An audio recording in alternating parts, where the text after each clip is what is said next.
Hello, welcome to another review. Today I'm showing you this, which is the Nokia Lumia 920. I have to say, this is a really good phone. I'm really impressed with this. I think Nokia has done a fantastic job with the 920. It's really is a good solid phone. And the first thing you notice when you pick up this is the actual weight, because it is a little bit heavy than a lot of the other latest smartphones. It weighs in at 185 grams. Like I said, it is a little bit heavier than some of the later ones, but that's a good thing in my opinion, because the only problem lately is with these light phones is if it slips out of your pocket, you ain't going to know. But with this, because it's that little bit heavier, you will know, and you definitely hear this drop on the floor. So I do like that. Maybe that's just a personal thing, but that's just my own personal opinion. The size of it is, the height is 130.3 millimeters. The width is 70.8 millimeters, and the thickness is only 10.7 millimeters thick. So I do like that. The display size is 4.5 inches. You got a resolution of 1280 by 768, and that comes to a pixel density of 332 ppi, I believe. So you're getting a decent screen. It is really crystal clear. I can't fault that at all. And the touch screen on it as well is fantastic. Yeah, it really is responsive, that I found. So I do like that. On the physical button side, you got 3 physical buttons that you push. You got your volume rocker here, you got your on and off, you got your camera, but then you also got 3 touchscreen buttons. You got like a search one here, you got your Windows one there, and you got your back button. Now if you press your back button, it also brings up your applications that's running in the background, and you can quickly access them right there. So I do like all that. On the bottom you got your micro USB for charging it up, as well as your speakers. Then on the top you got your SIM card slot there, and your headphones jack right up at the top. Now the processor you're getting here is the Snapdragon S4, which I believe is a dual core 1.5 gigahertz, and as I was already mentioned, this is snappy, it's really quick, and I've had no slowdowns at all. Let's talk about the camera now, because I think the camera on here is absolutely perfect. I ain't had a camera yet that is as good as the camera on here. It's an 8.7 megapixel camera, and it's the Nokia PureView camera. It is really fantastic. But the camera is here. Now I like the position because the camera is actually there, and you got the dual powered LED flash right there. Now the reason why I like the camera there is because sometimes your camera on other phones are up here, and if you're holding the phone on the sides, I've known myself to cover the lens up with my finger, so and you spoiled your shot. So I like where it is, and I like the fact as well that there is your camera button, so you can hold the phone like that and take your photo. I really do like that. If we would go into your camera itself, there you won't see much, you just see a screen. I'll just scroll this up to see some of your photo sections, video settings. And then you see your lens, so you could change. I'll show you actually. So you could go to Blue Vision, Smart Shoot, and Cinemagraph. Let's just go back. I could change to the front-facing camera, which is right there. As you can see me now, and the camera. Go back. I could change. I'm going to video, so I could take videos, so the photos, and you've also got your flash control right here, so you've got flash off, flash on, or auto. So all that's very good. I just clicked on the top arrow there, I'll show you some of the past pictures. That's some of the stuff I've had over Christmas. So on. Some low light shots, photos I've taken. It really is good in low light. It's absolutely fantastic. If you actually go to the link that shows up on the bottom of the screen now, is some of the photographs that I've taken, so you can have a look elsewhere on the internet if you want to see the full size photos I've taken and see the detail. Like I said, it is really, really good. And I've been impressed with the camera. I've had no problems with it whatsoever. And again, it is at 8.7 megapixel. You got geo tagging. You got your auto manual white balance. You got image editing in there, which I'll show you that next. You've got your touch focus, so you can focus on a specific point just by touching on your screen. You've got all the flash modes and so on. Now if I go to this Creator Studio here, with a photo I've taken, I can actually add a filter onto it. So I've taken a photo of this coffee, and as you can see, if I bring it a bit closer, you can see there's different effects I can apply. So I do like that. It's a really decent feature.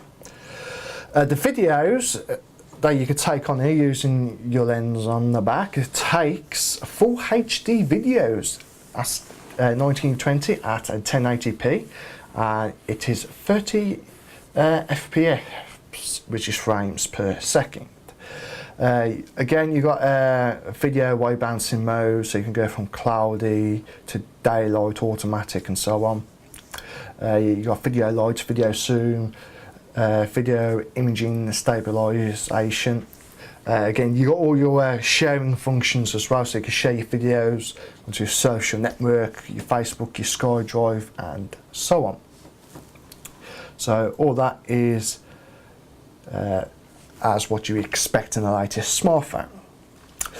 So that's really basically the hardware side of it. I'll say it's really quick, really snappy. So let's go in now to the software side of things, which is Windows Phone 8, Windows, the Windows operating system. I have to say, it is quick, the operating system. I've had no problems as of yet. Really, the only thing I've had an issue with is the lack of apps in the application store, the Windows Store. I've got a few. I've downloaded a few apps, but some have been good and some have been really bad, which I'll show you an example after. But you can access apps, music, games, and so on. In there you can search as what you normally call, so let's just go to, say, some apps. You can search for top 3, top paid, bestseller, and all that, categories, spotlight, so on. It is quick and easy to install. To download an app, you just basically select it, buy it, or if it's free, just click in and download it. And it basically installs. Now, an example of a good and a bad application. Let's just show you. Where is it? I can't find it. Show you Sky Sports News. This is an example of a good application. Top stories are all there. I can go to the right, I can listen to the Sky Sports News radio. Now I can scroll across again, access football, cricket, and so on, settings, and so on. So that's a good application. Example of a bad application is the YouTube one. When I click on that, it's basically opening up a web browser onto the YouTube mobile website. To me, that application sucks, in my own personal opinion. That is what I call the difference between a good and a bad application. So my only issue with Windows at the moment is the lack of apps and the lack of good apps. That is getting better, and is getting better by the day. I've noticed new applications popping up daily. So they are coming, but I think it's just going to take it a little bit of time to get some developers onto some of the well-known applications. and get them to build it for Windows Mobile 8. But they are coming. But apart from that, like I say, it is snappy. I like the Nokia Drive as well, the Nokia Maps. Fantastic apping system. Probably it's up there with the best mapping software, you know, Google and that. Google, you've got Nokia, them two are brilliant apps, brilliant mapping applications, but Nokia Drive is fantastic. The turn-by-turn navigation, it's fantastic. I can't fault it, really can't fault it. It's brilliant. Now, as you can see on here as well, see how some of the tiles are changing, because all these are live tiles, and I do like the live tiles, like the people that changing, showing me different people. I do like that.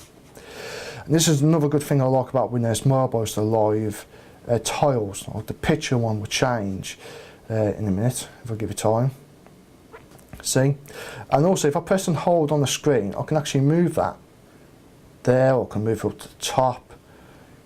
Move there, I can make it bigger, I believe, just by tapping there, smaller or bigger.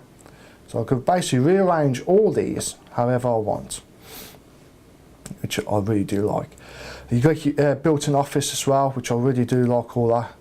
So recents, tests, all this is tied into SkyDrive as well, which I do like, because if I edit a piece of a text on a document in Office that's stored on SkyDrive, it will update onto SkyDrive, right? So now I have access to my PC to make even more edits. The changes that I made on here is saved on my PC and vice versa, because SkyDrive is cloud storage. So anything I basically edit in on my PC gets saved to the cloud, and then I can make changes from here and vice versa. So I do like all that as well. The music as well is pretty decent, so I've had no problems. It's nice and clear. And yeah, game center as well, which is Xbox. So you've got your Xbox hub, which is really good, so you can see some of your games and so on. So I do like all that. Overall, I think this is a really fantastic phone. The hardware side, you just cannot knock this phone. It's brilliant. Software side of it, Windows Phone 8 is getting a hell of a lot better, in my personal opinion. Like I said, disappointing the lack of applications and the lack of decent applications, but I'm sure that would change in time. It's quick, it's fast, it's got a brilliant camera, brilliant videos. What more do you need from a mobile phone? Seriously, this is a good phone. That's it for me, and I would like to thank the PR team. Oh, actually, before we thank the PR team, I have to talk about the memory. This is one thing I do. I'm a little bit disappointed in. You have got built-in memory. It's 32 gigs, I believe. Well, gigabytes. It's 32 gigabytes, but there's no option for an extra SD card. I am disappointed in that, because I think every smartphone should have an option to expand your memory. My only upset about the hardware side of it is the lack of expandable memory. I do like the fact it's 4G. I forgot to mention that earlier on. I do apologise about that. It is a 4G phone, so if you're on a 4G network, this is absolutely brilliant for that as well. So yeah, hardware side of it is it really is fantastic. You won't be disappointed. It's fast, it's got a fast processor, it's dual core, brilliant camera, as I've already said. Just disappointed with the lack of SD card slot, micro SD card slot. But yeah, overall I'm still happy with this. And don't forget, you also got the front facing camera as well as the back. So yeah, hardware side, as I said a few times, that is good. Software side of it, the Windows Phone 8 operating system is good, it's fast, it's smooth. I like the tiles. It is getting better. Just again, a lack of applications, but again, they are coming. Yeah, developers are jumping on board. They are making them. I just find that some of the applications just need to be a tad better. So yeah, overall, a good phone. I would recommend it. Anybody that's looking to get a 4G mobile phone in particular. But yeah, I think it's a good phone overall. Well, again, I would like to thank the Nokia PR team for sending this out to me to review. I really do appreciate it. And please do look out for our other videos coming soon. And until next time, we will see you later.